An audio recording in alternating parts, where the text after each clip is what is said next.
anoint him with perfume. But do his friends look on him and with favor and see somebody who's trying to take care of him? No, they scolded her and told her that she was wasting the good perfume and she should sell it and give the money to the poor. Friends. This is when Jesus tells them that they would always have the poor. The poor will be with you always, but they would only have him for a little while. Next, we read that Judas agrees to betray Jesus for 30 pieces of silver. And when Jesus told the disciples at the Last Supper that one of them would betray him, he had the nerve to look at Jesus and say, "Surely you don't mean me." Friends. After that, Jesus tells them that they will all soon desert him. And Peter told him that, Lord, I'll never leave you. And Jesus told him, Peter, you're going to deny me 3 times. Friends. These disciples were handpicked. They were his closest friends. And look how they treated him. And yet Jesus never abandoned them, nor did he discard them. See, perhaps he saw more in them than they saw in themselves. All this takes place before we get to today's text. In this text, beginning at verse 36, Jesus takes the disciples with him to Gethsemane, often referred to the Garden of Gethsemane, and he tells them to wait while he goes to pray. He takes 3 of them, 3 of the closest, James and John and Peter, and he goes farther with them, and he shares with him that his soul has become overwhelmed to the point of death. Tells them, keep watch while he prays. Stay here. Watch, because the enemy is coming. Watch. See, these 3, he was so close to them that he was vulnerable with them. He didn't hide his pain, and he did not hide his fear. Jesus goes by himself and falls to the ground and begins to pray to God, and he asks him, Father, to take this cup from him. Don't let me die. Don't let me die. Because, see, sometimes we get so focused on Jesus being fully God, we also forget that he was fully human. No one willingly wants to go to death. But see, Jesus is there. We see him in this battle when he knows his responsibility, but he knows what it's going to cost. He was, if you will, he was going through the going through. There we see our Savior practically begging and pleading with God to take this cup from him. He was almost like Jacob. He was wrestling with God. These 3 disciples practically had a front row seat to all of this. And when Jesus came back to spend time with them, they were asleep. Jesus tells Peter, watch and pray so that you don't fall into temptation. The spirit is willing, but the flesh is weak. 3 times Jesus went and prayed, and he came back to where they were, and they were asleep. Jesus is in this spiritual battle, and he's facing the hardest test of his earthly life, and his friends, the ones he thought he could depend on, were asleep. The story doesn't tell us why Jesus kept coming back to the disciples, and perhaps he was just checking on them. Perhaps he wanted to see you guys all right. But perhaps Jesus needed to be encouraged. Perhaps he needed to be lifted up. He's having this encounter with his Father, and perhaps he wanted to know how to say and what to say and how to frame his argument and how to be persuasive. We read that in this passage that Jesus said the same prayer at least 3 times. If you're going through times in your life and it seems like you keep praying the same prayer, Jesus did it too. Sometimes when we were kids, remember you wanted to ask your parents something? You wanted to say something to your parents, and you ran it by your friends first. Have you ever been at work and you needed to talk to your boss about something and you didn't know how to frame it, so you talked about it to your coworkers first? Maybe you needed to talk to your children. Maybe you needed to teach them a lesson, but you didn't know how quite to say it. You needed to have a difficult conversation, so you talked to your parents or you talked to some other parents first about how to talk to your kids. At some point in time, you needed to prepare for this difficult conversation. You knew you had a battle before you, and you needed to lean on your friends. That's right. But did you choose your friends wisely? See, there are times in life when we need to lean on people. There are times in life when people need to lean on us. All right. Will we be awake? Now, hear me out. I'm not being critical of the disciples. I'm not criticizing them. It can be hard to be that support, and you will get tired. As Pastor alluded to earlier, when you pour out, you need people to pour back into you. Heard a number of pastors say every pastor needs a pastor. In our church, in our ministry, the ministers need to be available to help pastors so that he doesn't have to do everything, so he doesn't have to do it all. Scripture tells us that the role of the deacon was created to help the elders and the pastors serve. Last week, pastor had to preach at a 3 o'clock service. And I wasn't there. So I got in trouble. Me. I got taken to the woodshed because I wasn't there. I'm not bitter. Me.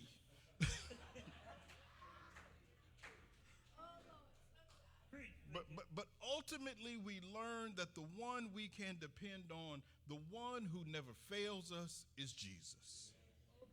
Psalm 118:8 says it's better to take refuge in the Lord than to trust in man. Come on, preacher, come on. All right.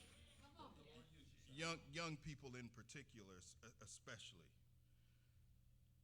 choose your friends wisely. Don't hang out with the one who's always getting into trouble, but don't be the one who's always getting into trouble. Come on. Choose the friend. Be the friend who's always going to be there.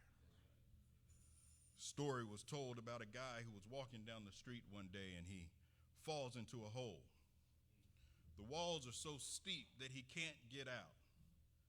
Says that a doctor passes by and the guy shouts up, "Hey, doc, can you help me out?" And the doctor writes a prescription and throws it down in the hole and moves on. Then a priest comes along and the guy shouts up, "Father, I'm down in this hole. Can you help me out?" The priest writes out a prayer and throws it down in the hole and moves on. Then as he's looking up, he sees a friend walking by.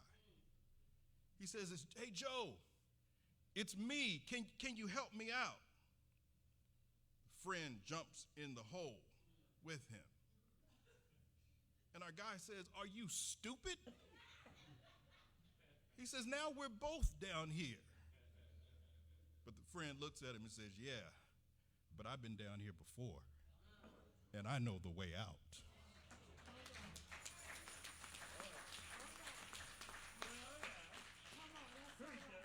Be that friend. Jesus' words to Peter, something just sticks out to me. Couldn't you watch with me even 1 hour? We're not talking about a whole lot of time. 1 hour now was 1 hour then. Keep watch and pray so that you will not give in to temptation, for the spirit is willing, the NIV says the body is weak. In other words, couldn't you stay awake for 1 hour? Couldn't you be there for me when I needed you? I know your spirit's willing. I know you're a good person. I know you come from good people, but even good people fail. That's right. Stay awake with me, Peter. Stay up with me because I'm going to need you. We live in these times that are so politically charged and culturally charged, and times now when we have to stay awake. In today's vernacular, to be woke. And pay attention to what's going on around you. Don't seek to be entertained all the time, but seek to learn. Don't just follow the popular crowd, because the word says, study to show thyself approved. Now, Peggy, I'm not getting into some long, drawn-out spiel like I did the other night in Bible study. I promise you. But it just seems awfully strange to me that those who tell you to not be woke seem to always aim their fire in a particular direction. That's right. Tell the story. It's mighty odd to me that those who call themselves anti-woke and want to ban books in schools but say nothing about protecting kids from guns. They always want to ban books by a lot of people who look like me. James Baldwin and Richard Wright and Toni Morrison and Maya Angelou, Tiffany Jackson, who wrote The Hate You Give, the movie that we even screened here in the sanctuary. But I'm not going there. But it just seems to me that I just get irritated when you try to deny someone else's humanity. And let me be clear, not pronouncing someone's name correctly is denying that person's humanity. Same folks who can talk to you about a charcuterie board and can read to their kids and say supercalifragilisticexpialidocious somehow have a hard time when it comes time to pronounce the name, but I'm not going there. But I will say this. The way I read text, the church has a responsibility to be woke. In the Sermon on the Mount, Jesus said, "Blessed are those who mourn, for they shall be comforted. Blessed are those who hunger and thirst for righteousness' sake, for they shall be filled." Mourning means we see what's going on around us. We see the pain and suffering, and his promise is that we shall be comforted. He is our hope. But it's not enough to just see someone else's pain and empathize with others. We must hunger for justice. The justice we seek is not just to make it to heaven when we die, but to see God's kingdom in our lives. David said, "I had fainted unless I believed to see the goodness of the Lord in the land of the living." The NIV says, "I remain confident of this. I will see the goodness of the Lord in the land of the living." Mourning is not enough. We have to believe that the things that cause us to mourn will not get the last word. In the text, Jesus is telling Peter that as good a person as you are, Peter, and as much as you want to do right, you cannot make it by yourself. You have to watch and pray. You see, in these times when we have to stand for community and we have to support those who are doing right, we first have to do right ourselves. Right. Jesus was teaching them that to fight the battle, you have to watch and pray. Staying awake, being woke, if you will, it all comes from being in communication with the one who can keep you from falling. Don't wait until the battle comes. Don't wait until you're in crisis. Watch and pray now. Right. And it can happen before we're even aware of it. Before you know it, you hadn't intended to, and you're saying something you know you shouldn't have said. You hadn't intended to, and your car's just driving to some place you know you got no business going.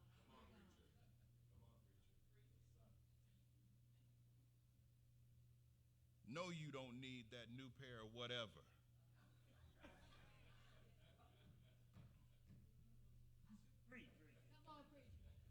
Jesus knew what Peter was going to do. He told Peter, that he was going to deny him. He told the disciples that all of you are going to scatter. When Jesus was on the cross, all the disciples scattered except for John. John is the only one who came back. But if Peter had been awake and if he had been watching and praying, he may not have denied Jesus. Jesus wasn't fussing at Peter. He wasn't criticizing him. He knew what he was going to do, and he loved him anyway. That's right. He was telling Peter, trying to tell Peter, you're going to fail me, but this is how you can avoid it. Watch and pray. See, if we're going to get out of this just national depression, this malaise, this feeling of dread, all this hate and division that seems to be trapping our country and tearing community apart, it's by remaining awake. See, we can't keep making the same mistakes over and over again. And let me be clear, I don't know what your mistakes are, but I know what mine are. I don't know whether your friends have looked to you for support at one time or another and you failed them, but I know I have. Maybe you want to break some cycles in your life. Maybe you want to break some cycles in your family. You want to be the one that finally makes it through. You want to be the one who leaves a legacy for others to follow. Don't give up that hope. Whatever your hopes, whatever your dreams, keep watch and pray. There is no other way that we go through this, no other way that we get out of this, but to watch and to pray. Church's arms are wide open. Your spirit is willing, but the flesh is weak. Keep watch and pray. God bless you.